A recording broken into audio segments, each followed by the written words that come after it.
L'infiniment grand, on ne peut que l'imaginer. Ce qui nous dépasse, forcément le rationaliser. L'immensité de l'univers et son cortège d'astres radieux s'élance étincelant juste là sous mes yeux. Tout semble avoir été conçu, pensé de manière si parfaite.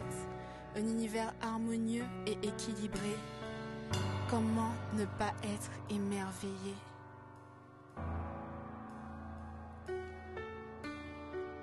La Terre, ce grain de sable dans ce système planétaire, éclairé par le soleil 110 fois le diamètre de la Terre, de l'exosphère à la troposphère, essentielle à la vie sur Terre. Waouh, tu te rends compte de tous ces paramètres, ces ingrédients choisis avec soin de façon si correcte. Un zeste d'oxygène, saupoudré de carbone, puis d'une touche d'hydrogène. Comment ne pas être émerveillé?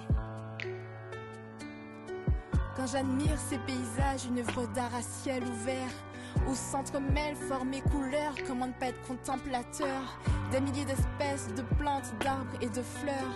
Au gré des saisons, poussent, s'épanouissent, s'évanouissent. À travers le monde entier, les paysages rivalisent de beauté. Devant les fleuves, montagnes, nature et tout ce qui s'y trouve, je me retrouve bouche bée. Comment ne pas être émerveillé?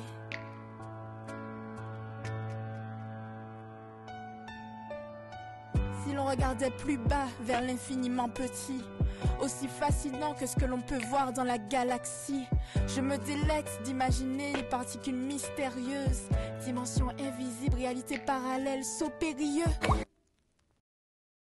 Au cœur des atomes assemblés, tout se construit, toutes les substances gazeuses, solides ou liquides. Bravo aux dessinateurs si créatifs, même pour ce qui est microscopique. Comment ne pas être émerveillé?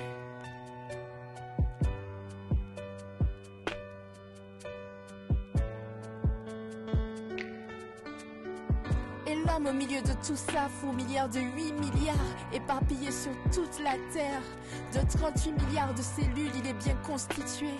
Esprit, âme et chair, jouissant du mouvement et de l'être.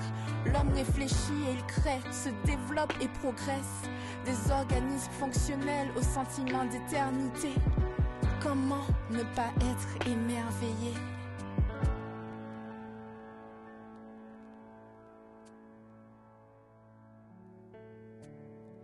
Oui, autour de moi, je ne vois que des merveilles.